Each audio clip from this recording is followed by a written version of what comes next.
Hey everybody, and happy Sunday. Of course, it's the day after the 4th of July. It's July 5th, and I'm, of course, your host from Crate Insider, Kate Dillon, and I'm sitting here today with Steve Hendren from Hendren Racing Engines, my co-host.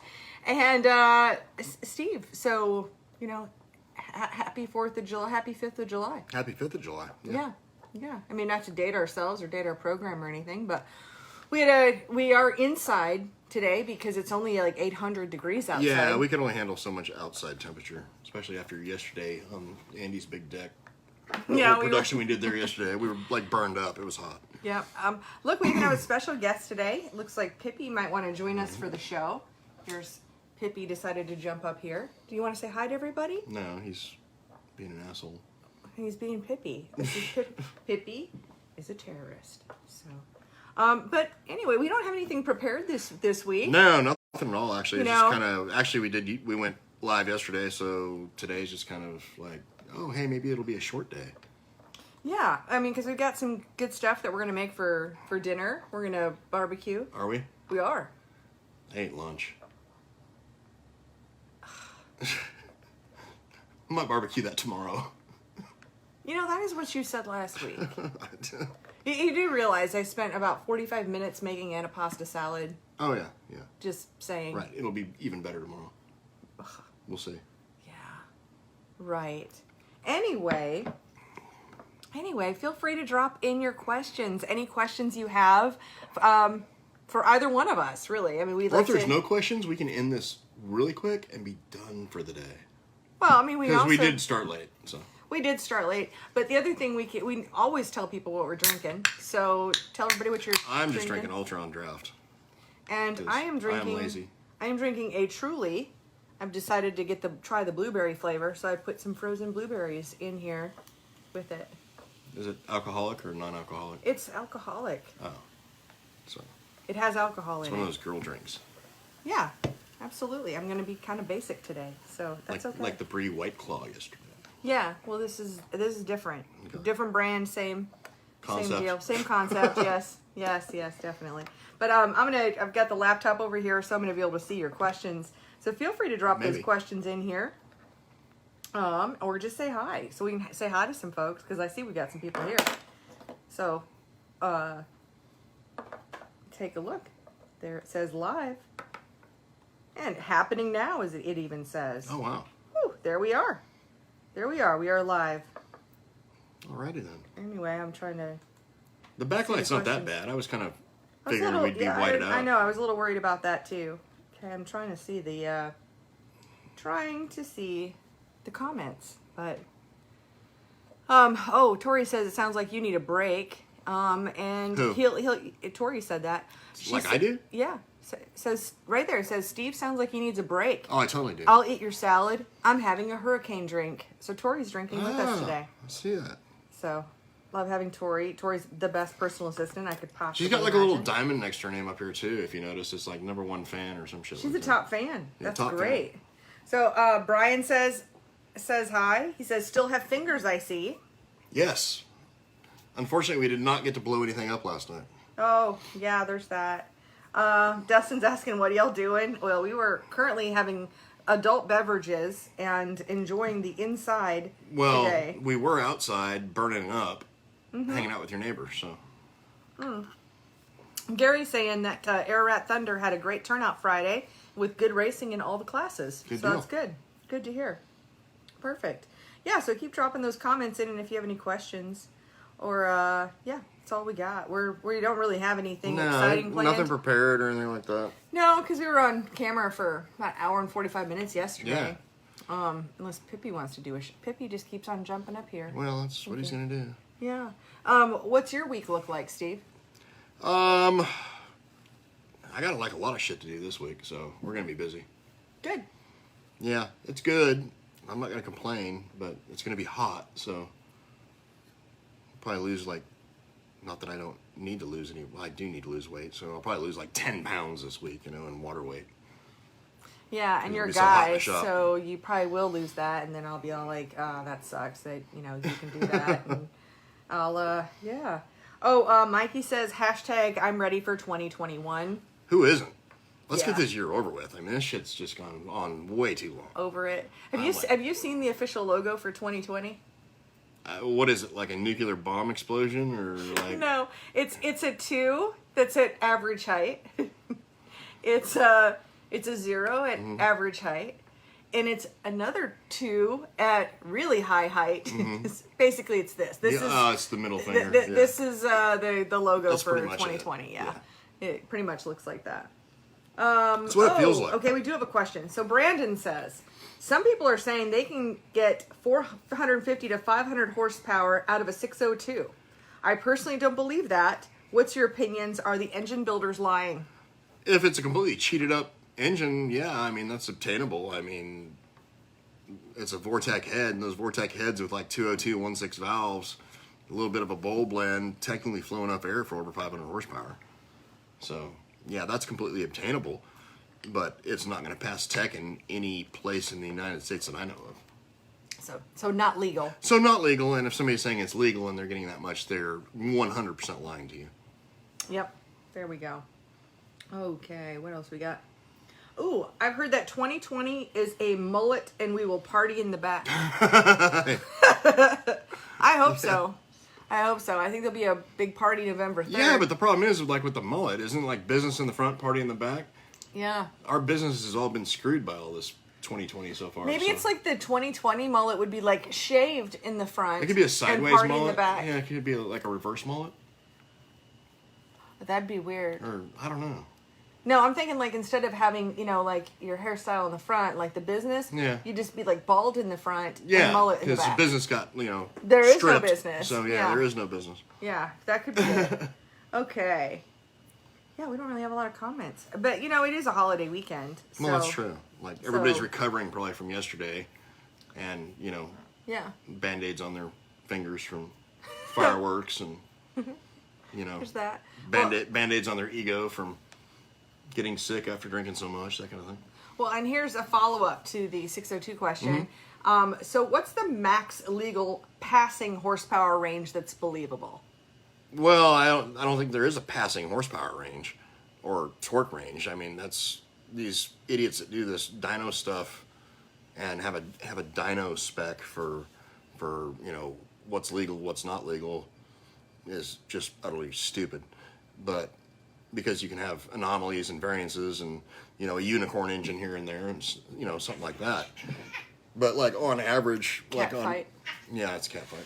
On my chassis dyno, like in a dirt late model, like a 602, like the best of the best that we can possibly provide somebody with, component-wise and everything else, you're looking at, 350 to 365 horsepower at the rear tires, and you're looking 400 to 415 torque.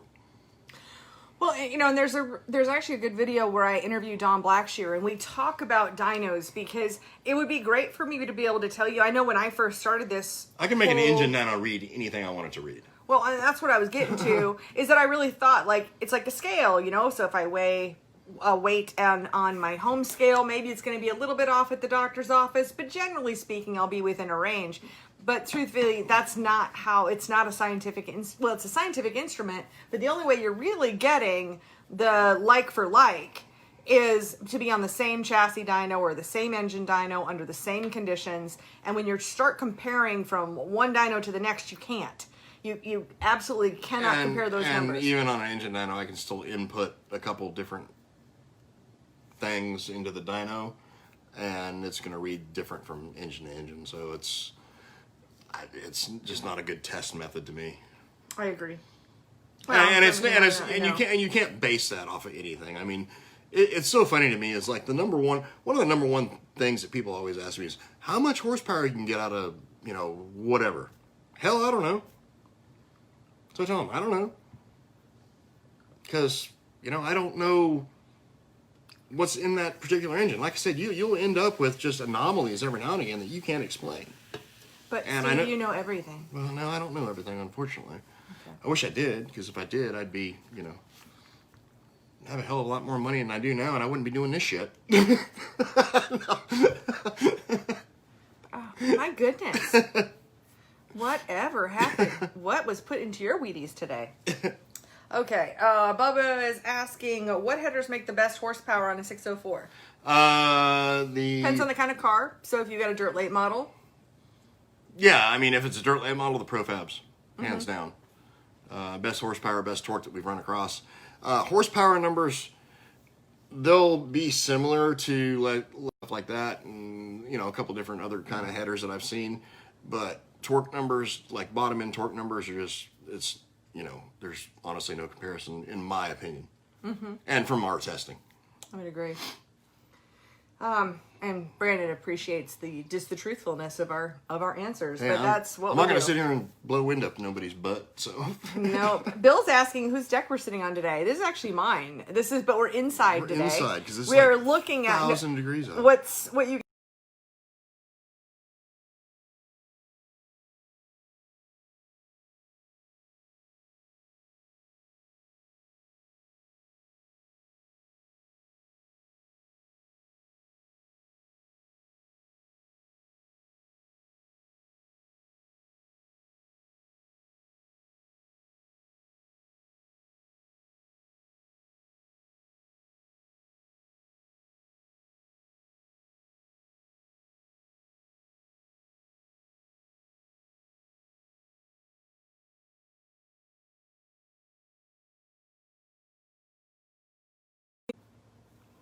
And connection available. Yay! Now we're back. We don't know what happens. We're same So Wi-Fi. random. It is so random. We're not even overheated today, which normally we're overheated when we're outside. I know. Yeah, and the phone's like.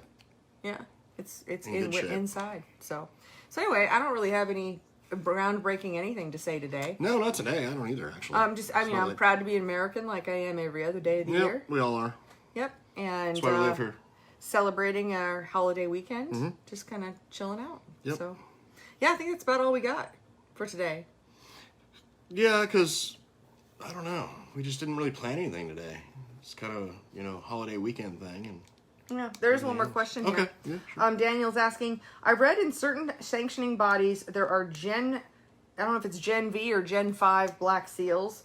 Are there any differences from Gen 4 green to Gen 5? You're talking about the Crate Racing USA seals, and the only difference in the seal literally is the color. The rules have been the same throughout, whatever generation you want to call the seals. So no, between green seals and black seals, everything has remained the same. The rules are the same. Gotcha. Let's see. Chris asks, whatever happened with the Ford crate engines that were around a few years ago? Did Ford shelf that program? They still exist. You'll see them in asphalt racing. Yeah. I tried to call them when I started Crate Insider, and they just really weren't that interested in talking with me. No. So I just went to GM and stuck with the GM stuff. Because they're Ford. Yeah. they just weren't that interested in talking to me. Right. Yeah, they said my site looked a little light on content. Yeah. Because it was like the first 2 days that I even had the site open. Yeah. So I said, okay. Don't judge a book by its cover. Yeah. That's probably the moral of that story. I guess. Brandon asks, he says, E85, I heard it's 40 horsepower and makes your crate sound like a super. No. True? No. It's not 40 horsepower. Not by any stretch of the imagination. It's not 40 horsepower. Well, it's not 40 horsepower as compared to what? It's compared to, an oxygenated race gas? No, it's nothing like that at all. Yes, it totally changes the pitch and the tone of the engine, usually at an idle. But it's because you're dumping so much fuel in there, it just completely changes how the car sounds. But it's no more power than CHP. But really it's good half question. the price, which is why we're currently using it in my son's car and stuff like that. Well, it's half the price, but you use more of it, right? Correct. Yeah, you use 33% more. Okay. But so ends up being, I don't know what, however much cheaper. But Yeah.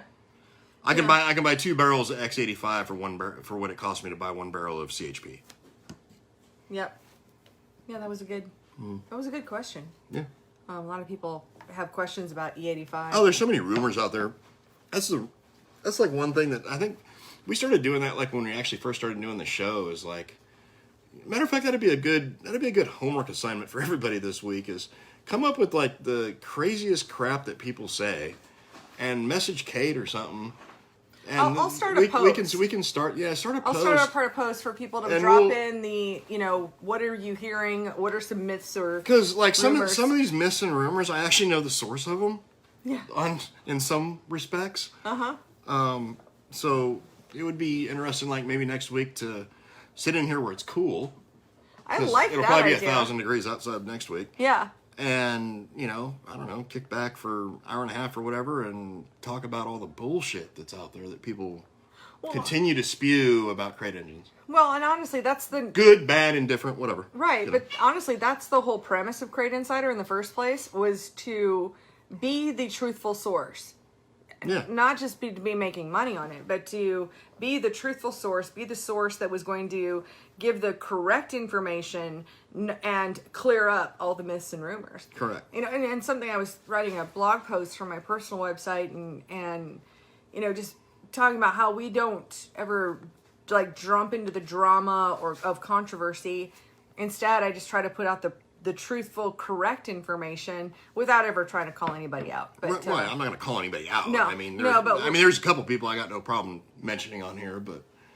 and then so follow up on the E85 question. What's the advantage to E85 other than cheaper and that it runs cooler? It makes good power, too. Well, it makes... if you've got a good quality E85, it's going to make comparable power to the highest end oxygenated race gas. One advantage to it, like if we're on the chassis dyno, and we're dynoing back to back with the same exact fan blade, same exact, everything, just literally back to back changing carburetors, you're going to see the same power numbers. But with the E85, once you're able to start pulling fan blade off the engine because it runs cooler, then like on track performance, you're going to see a little bit of a gain. And whether that little bit's, 5 horsepower or 10 horsepower or, 15 foot-pounds of torque on the bottom end, whatever, you're gonna see that. And it's something that potentially, depending on how sensitive your driver is to things, is a noticeable deal on the racetrack. Cool. Clint is asking, what's the best transmission for a 604 dirt late model? My opinion, the Falcon.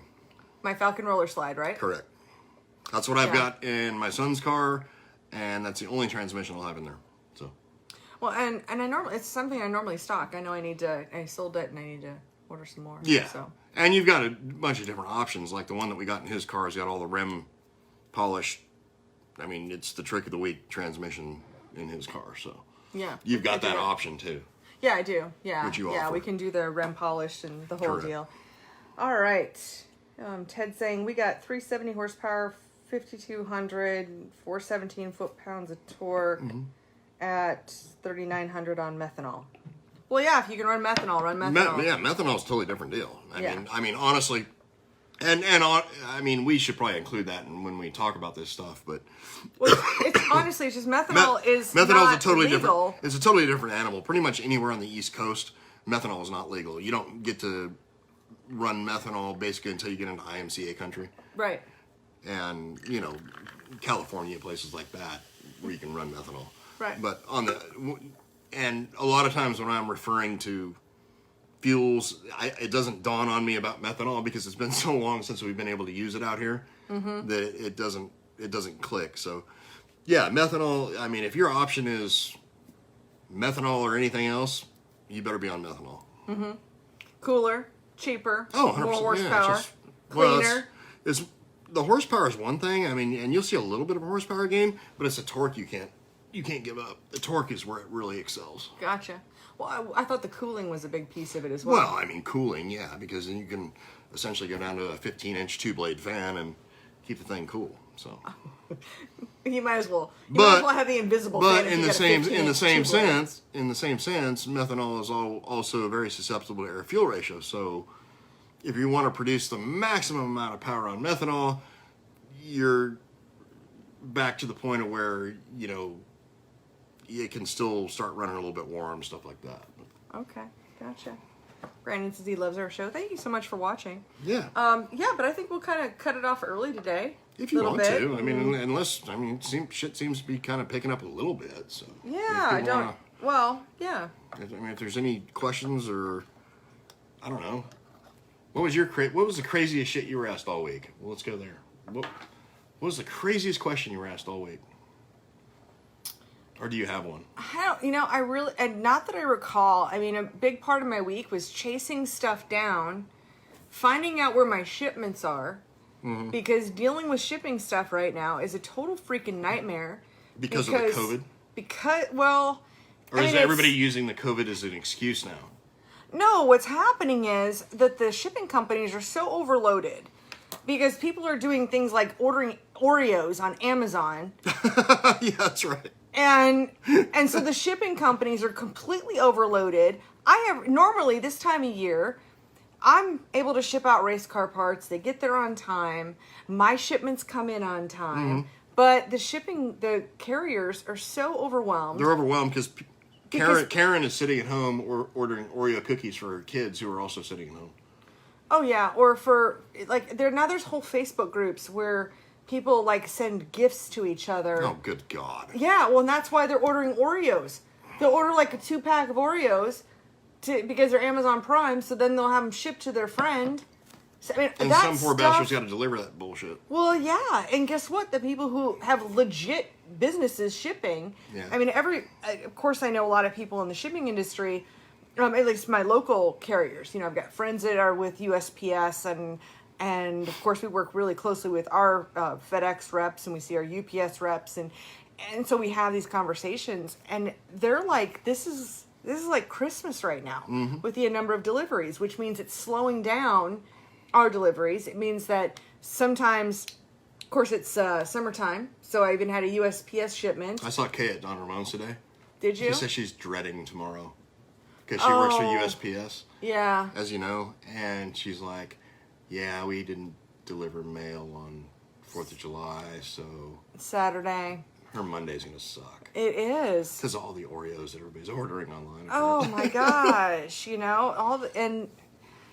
but you know what? I also understand it too because I was in the grocery store today, and there was one ingredient that I was looking for that I've bought before, and it wasn't on the shelf. And then there was another one because I'm trying to eat some healthier things. Yeah. So there was another one of those mystery health foods that you don't know if a grocery store is going to have. Right. Because have you ever heard of nutritional yeast?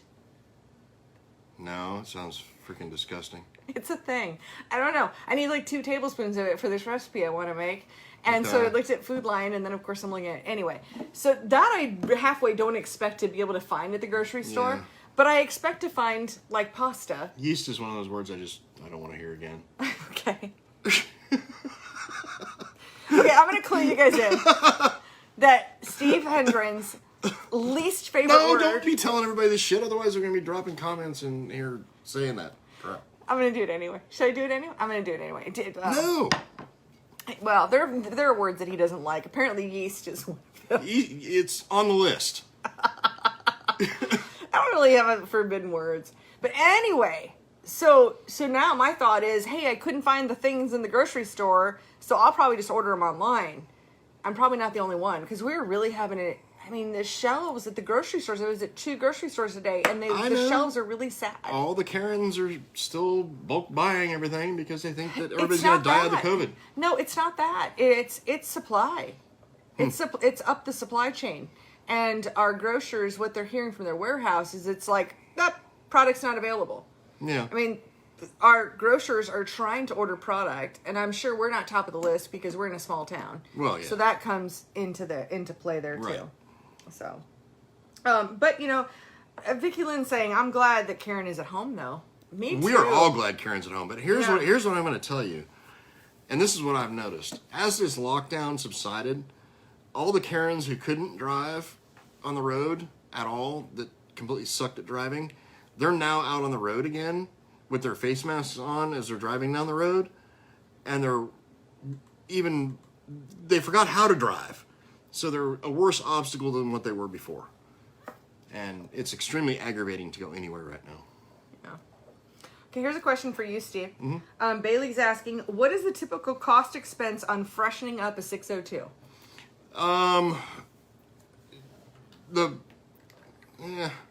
If you freshen one and if you do everything that we do to them, which is essentially remachining the entire engine per the GM spec manual, So essentially blueprinting the engine. And you do that at the same time as you obviously replace the parts and components in there that we would normally replace. You're looking right about $3,000 roughly once it's sealed again. And normally, like on our stuff, when we rebuild one like that, it comes with oil back in it and spark plugs, and it's primed and it's ready to drop in and start up and go race. So yeah, right about 3,000. So you're saving over, for instance, buying a new engine, you're saving $700-800. Now there is another option though, correct? As far as what? Just doing the top end. Well, we would normally do that to like a new one. Oh, okay. You don't necessarily do that when they're... No, once it's 30 races old or something like that and needs to be freshened, it's obviously always cheaper to freshen one than it would be to buy a new one. But it just kind of depends on what your rules are. I mean, there's a lot of series that just really don't allow you to freshen one up. So you're, at that point, you're potentially better off to buy a new engine. Or, sell... You could probably sell like your 30 race old engine for a couple grand, and that covers most of the cost of a new engine. Yeah, and Dave says that's about what it costs for a new one. Yeah. So yeah, I mean, a lot of times you don't recommend fresh. I mean, new ones right now, depending on where you buy them, I've seen them for $36.95. So you're basically, it's roughly $700 cheaper to freshen one. Okay. Gary's got a bad week to come. He's been off for the last 9 days. Yeah. Robert asks, he says, a guy I race with has a 602 and always breaks my stones because I fire my car to put heat in the engine. He says it's a... Goodness, I just lost the he says it's a waste of time, that you don't need to warm up a crate engine. No, you absolutely need to. It's like anything else. You've got, tolerances and clearances in the engine, and it's not designed to run at, room temperature. It's designed to run at, 180 degrees oil temperature roughly. Mm-hmm. So you definitely need to heat one up because that gives you the proper bearing clearance for the RPM that you're going to be turning on the racetrack. All right, next up, Philip asks, he says, your opinion of blueprinted engine versus a new one from GM. I mean, this is a topic we've talked about We've talked about it plenty of times before. To me, it comes down to just how lucky are you. There's plenty of guys out there running new ones out of the box. I personally, if I'm buying a brand new engine, I'm going to go through it. Just because I like the fact that I can go through it and make sure that it's not one that was built on a Tuesday by some pissed off employee who decided to put a 1/2,000 bearing clearance in the engine. Well, so, I think what we need to remember is that these are done on an assembly line. This is an assembly line product, yeah, correct. And what we're doing, and I've said this before on here, what we're doing is what GM can't do, and we're making these things all equal. It's just not physically possible for GM to do that. Well, and you're also... And I'm not knocking GM. They make a hell of a product. And like I said, there's plenty of dudes running them out of the box. I'm just saying, we're doing what they can't do and making them all equal. Well, and you're also tightening up the tolerances as well. Well, we're not tightening the tolerances. Well, there's tolerances, but theirs is a wider swing at it. We're taking correct? a production engine, a production slash race engine, and actually putting race engine type tolerances and clearances in the engine. Yeah. Bob says hi. Hi, Bob. Hi, Bob. Okay. Yeah, I think we're good. Right. Those are all of our... Anybody else have a question, feel free to drop them in there. And we like answering questions. I'd rather answer questions than talk about bullshit, but, I know, because nothing's changed in the last week. No, it's kind of... North Carolina's... I don't know, man. I mean, we've had plenty of controversy with racetracks in North Carolina, but other than that, we won't get into that. But no, because we don't give screen time to negativity. No, we do not. We only say positive things. Correct. Okay, that's going to be my my theme of the week, is that it being kind to others is free. Oh, absolutely. And I'm digging deep, and sometimes I want to snap too. Because there are moments that I want to snap, like even being. I mean, I almost went full Karen and wanted to go ballistic at the grocery store about not finding my stuff, but not really. I mean, no, because I know that the people that are there, you know what, I appreciate them and the hard work that they're trying to do, and that's, that's the situation. I've had some people mad at me this week because I couldn't get them stuff, And I can't help it when I'm waiting for stuff from my Well, shipping companies. I'm gonna sound like a total asshole here, but like everybody wants to talk about frontline workers and oh my God, these nurses and these doctors. You know what? It's like being frontline army dude. You signed up to do the job; they're doing the job. So, do they deserve any more praise than what they normally would if I don't know? There's like an epidemic of people stubbing their toes and breaking them. No, but you know who deserves the accolades, in my opinion? All the people who've been at the grocery stores, all the people that are supplying the food chain, all the people that have, been declared essential. Yeah.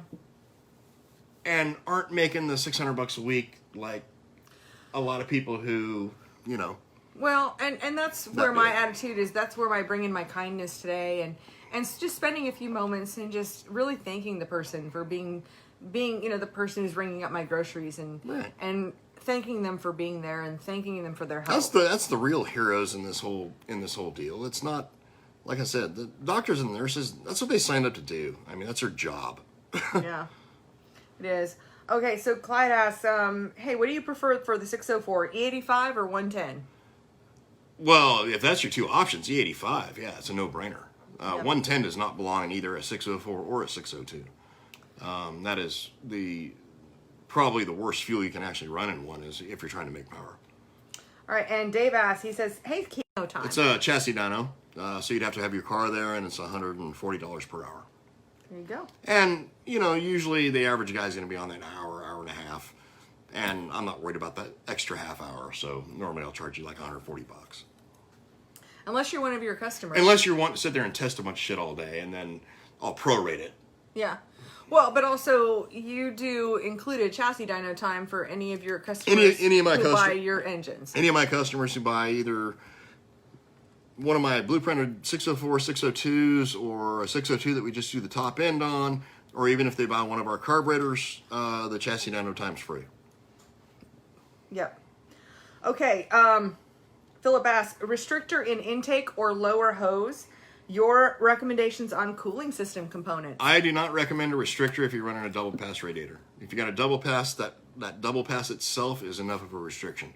So it basically knocks off 33% of the flow, which is the idea of having a double pass radiator.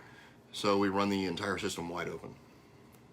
Great. Jordan asks, how's the valve job look on the newer 602s that you've been seeing? Is it a good idea to pull them after a few races and do a valve job? Well, we had a bad run from, let's see, what is this, July? So I'm going to say, probably June of last year all the way through the beginning of this year, and even a couple I've seen here recently.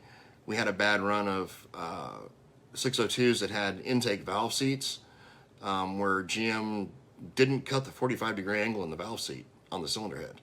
So you basically had a 30 and a 60, and you had a valve with a 45-degree angle that was trying to seal on a 30 and a 60, which is just a sharp edge. So we had a bad run of those. I got with Don Blacksher. Don got with GM. Turns out like 40% of their stock that they had in stock had this problem.